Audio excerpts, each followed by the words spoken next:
cada ser humano posee el derecho inalienable de vivir y convivir dentro de su medio, en completa libertad y dueña de sus decisiones. Pero la realidad actual nos coloca en una disyuntiva cada vez más palpable. Poco a poco, se empiezan a establecer condiciones de trabajo y de convivencia que limitan nuestras libertades y nuestros derechos. Mucha gente se ha inconformado por estas medidas, y simplemente son dejadas de lado, ignoradas o acalladas. El poder del dinero que paga el trabajo, ha crecido en manos de unos cuantos, dejando a la mayoría en una gran incapacidad de adquirir incluso lo más básico para su supervivencia. Esta situación viene porque muchos de nosotros no consideran en lo mínimo el poseer algo más allá que una vivienda y una vida digna hasta el final de nuestros días. Para nosotros, la gran mayoría, la consideración de poseer el poder suficiente para gobernar el mundo, es solo una fantasía que aparece cotidianamente dentro de las más ridículas películas de Hollywood. Pero la realidad es que hay grupos de personas que viven en el continuo intento de lograrlo. Mediante mensajes comerciales nos han convencido que la posesión de bienes y artículos es lo que nos da la calidad de seres humanos. Aducen a nuestros más básicos instintos, la sexualidad, el hambre e incluso la necesidad de ser aceptados por otros como sus iguales. Todo se basa en el consumismo.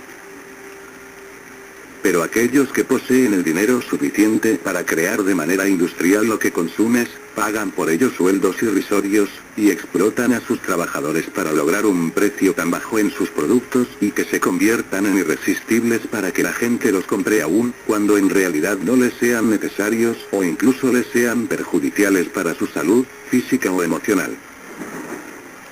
La necesidad de estos entes les lleva a dominar a sus empleados mediante la retórica de ser seres necesarios, pero no imprescindibles, y que si las condiciones laborales no les convienen siempre habrá una interminable fila de personas esperando por la vacante que cada uno ocupa. En el futuro, la humanidad poco a poco volverá hacia atrás en sus derechos y privilegios, y esto será necesario desde el punto de vista social para evitar el perecer en el abandono.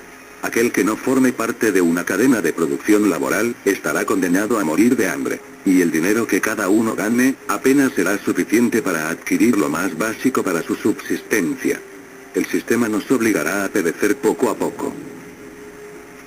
Una imagen utópica nos colocaría dentro de una sociedad en la que sistemas automáticos o robóticos nos proporcionarían lo necesario para sobrevivir, sistemas que cultivarían y cosecharían nuestros alimentos sin la intervención del hombre. Pero ¿qué sucedería con los trabajadores que ya no laborarían en estas factorías? ¿Sería el patrón lo suficientemente humano para considerarlos a su cargo y procurarles alimento hasta el final de sus días? La realidad nos enseña que no sería así. El rico sería más rico y el pobre terminará muriendo de hambre en la absoluta miseria. Entonces, ¿qué tendría que hacer toda esa gente que se colocaría en la fila de la inactividad laboral? Dos cosas podrían suceder. Las personas tendrían que crear sistemas de autosuficiencia y formar microcomunidades en las que se apoyarían unos a otros, con la versión de los ricos y poderosos, que verían círculos de personas resistentes a someterse a sus deseos de dominio y control creado por el consumo de sus artículos. La segunda cosa, sería el sometimiento absoluto por parte de algunas personas al control de esta élite, formando parte de un séquito esclavista y obediente a sus deseos. ¿Pero por qué los poderosos desean ser tan poderosos? ¿Tendrá algún beneficio el sentarse sobre una montaña de oro? Según estudios realizados por el History Channel, el valor de la Tierra entera se encuentra alrededor de 1/100 de la riqueza acumulada por toda la humanidad a lo largo de todos los tiempos. ¿De dónde sale entonces ese excedente del valor monetario contra el valor de todo lo disponible en el mundo? La respuesta es simple. Todo ese valor monetario en manos de unos cuantos poderosos, fue creado por la manufacturación de otros hombres. Es como el poder del faraón, que con la esclavitud de pueblos enteros, creó el esplendor de su reino. La riqueza de unos cuantos, fue creada por el trabajo de muchos miles.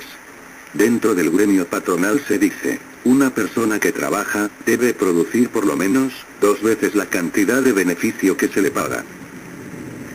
Eso quiere decir que la persona percibe un monto similar o menor del que recibe el patrón. Eso no se ve muy mal si nos encontramos en una pequeña empresa con 4 o 5 empleados, pero todo cambia si se trata de empresas donde laboran miles de personas.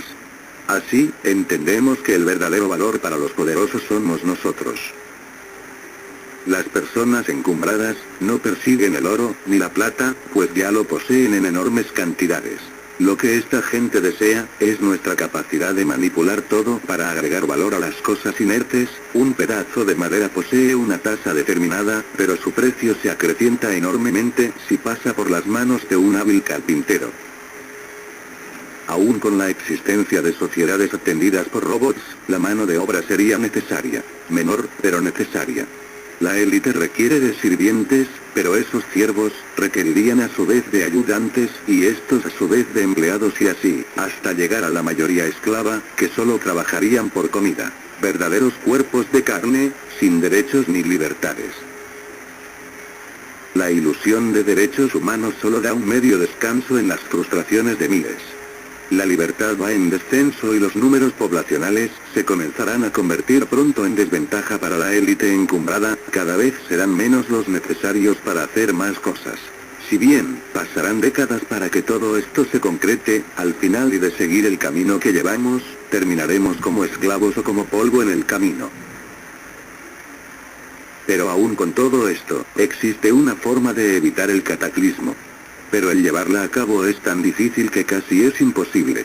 Nosotros, como seres humanos aún en libertad, debemos comenzar a despreciar aquello que nos han enseñado durante generaciones, que es lo más importante en la vida. Debemos comenzar a despreciar el dinero. Dejar de pensar que esa es la razón de nuestra existencia, debemos reeducar nuestras mentes para entender que somos seres destinados a la luz y para llegar a ella, debemos despreciar la materia de la que estamos formados y nos rodea. Somos poseedores de una herencia divina, pero la ignoramos y preferimos el brillo del lujo temporal en nuestra vida, sin pensar en todo lo que perderemos más adelante. El conocimiento rompe las cadenas y aunque no lo creas, esas cadenas nos las ponemos nosotros mismos, nos atamos al mástil para evitar caer del barco durante la tormenta, pero al final terminamos hundiéndonos con el barco.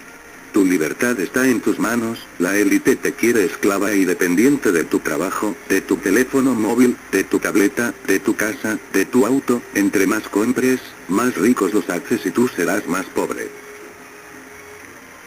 Porque formaron en tu mente que mereces un auto mejor, una casa más grande, un teléfono más moderno, pero para ello, necesitas endeudarte más, un mejor puesto, una mejor apariencia.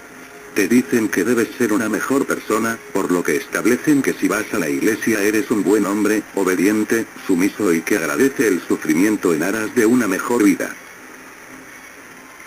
Despertemos a lo verdaderamente importante, luchemos contra lo que nos han metido en la cabeza durante tanto tiempo. Si bien, el dinero es importante, este debe dejar de ser la meta, para convertirse en la consecuencia de nuestro trabajo. Deja la materia de lado y vive la luz de la libertad, así alcanzarás algo de lo que muchos carecen, la felicidad.